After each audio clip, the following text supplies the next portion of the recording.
C'est loin d'être une première puisque c'est notre 12e partenariat avec le Tour événement maintenant sur ce salon l'art au quotidien.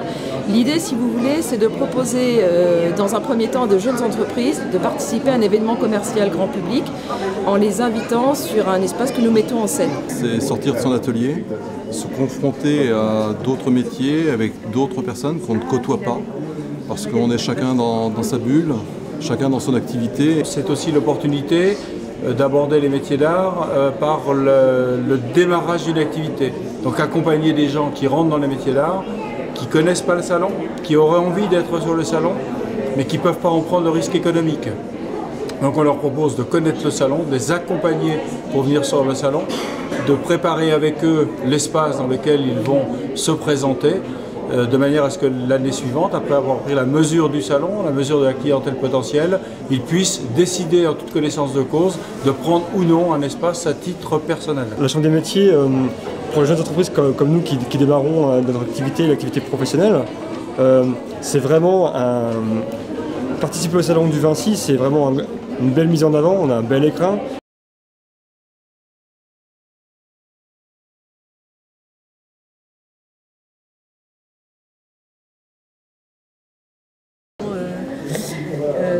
De mettre en avant notre travail, on l'avait mis tous ensemble. On apporte déjà une grande sensibilité, c'est-à-dire que chacun de nous, de tous nos corps de métier, on s'adapte à la personne qu'on a en face de nous, on essaye de sentir ses besoins, ses envies, des fois de la pousser dans ses retranchements pour lui proposer aussi des choses auxquelles elle ne s'attendait pas et qui va lui plaire.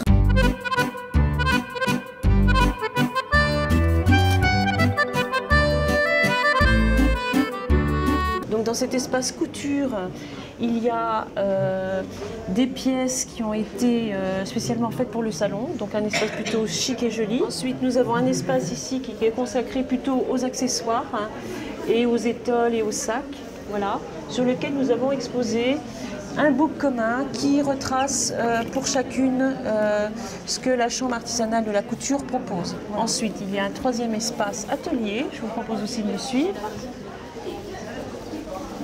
Donc c'est un espace atelier, c'est-à-dire qu'ici vous allez trouver plutôt toute la partie technique avec des toiles de travail. Vous voyez ici, ce sont des toiles que nous faisons avant la confection de vêtements. Voilà. Vous avez ici exposé les outils de travail. Dans l'objectif du salon aussi, nous avons fait éditer des livres pour expliquer tout le travail technique.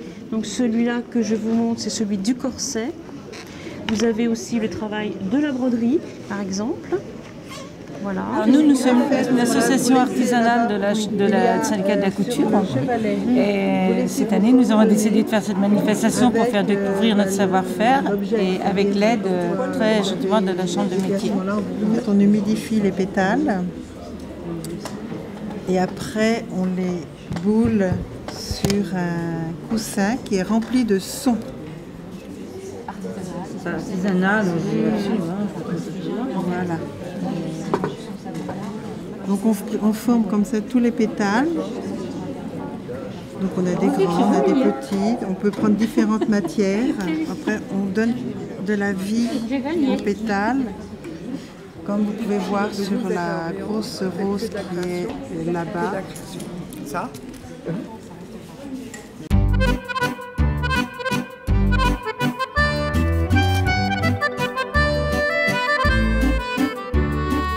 Emmenons sur un projet collectif, l'idée étant de mettre en scène une exposition sur laquelle chacun aura son petit monde, de manière à présenter son univers de façon la plus sobre possible. Et cet espace est un espace non marchand sur le salon. C'est une maison que je peux montrer déployée afin qu'on puisse accéder aux intérieurs, voilà, comme des modules indépendants.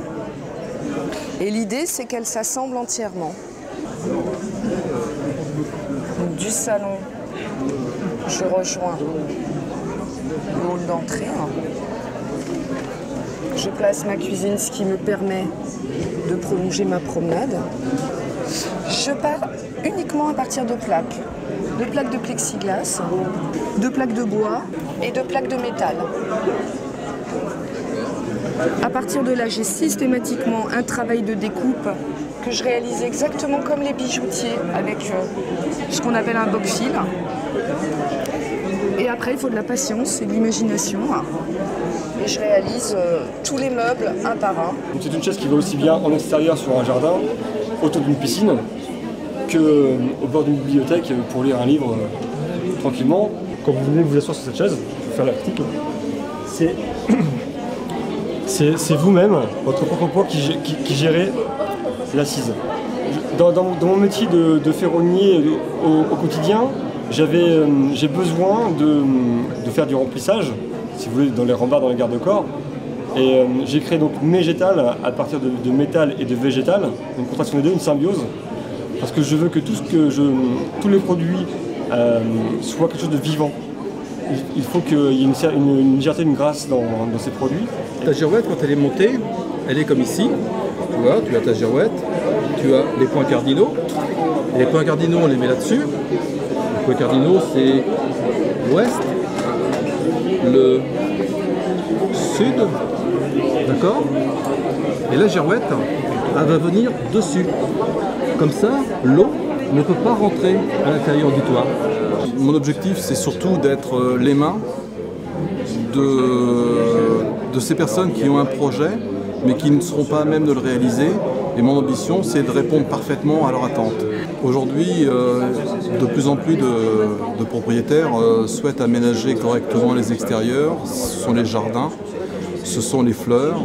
Et ça passe aussi par cet objet en métal qui vit au gré des vents, qui vient ensuite terminer et orner une toiture. Moi je suis maîtresse dans arts et donc je suis carreleuse mosaïste à la base et j'ai élargi mon champ de compétences sur le tas de lac et le béton ciré artisanal et traditionnel. Je présente aujourd'hui une vasque en forme de chaussure à talons et donc j'ai incorporé aussi de la mosaïque toujours en rapport avec mon métier. Et donc je présente cette pièce puisque c'est une pièce qui m'a demandé beaucoup de travail. Et donc pour vraiment montrer ce qu'un artisan est capable de réaliser et vraiment le savoir-faire que j'ai acquis au fil des années.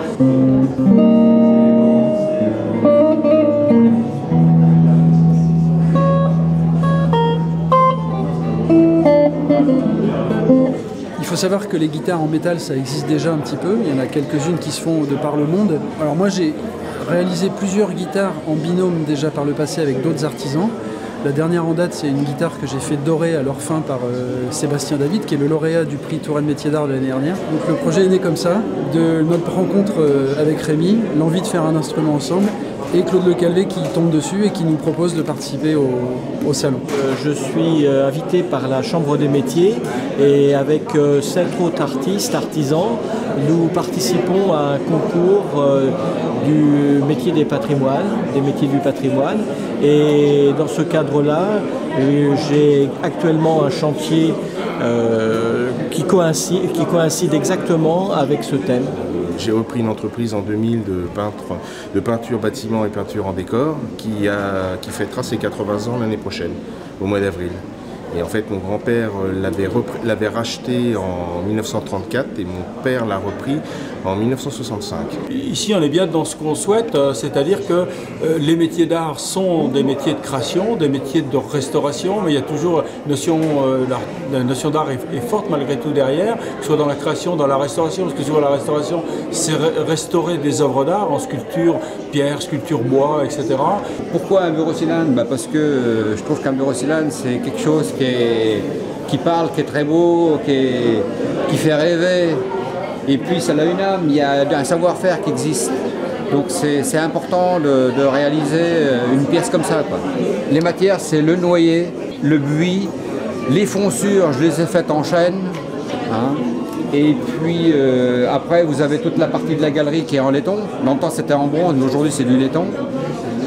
Les plaques azurées qui sont en laiton, le listel que vous avez ici est en laiton aussi, les boutons, les baguettes, tout ça c'est du laiton.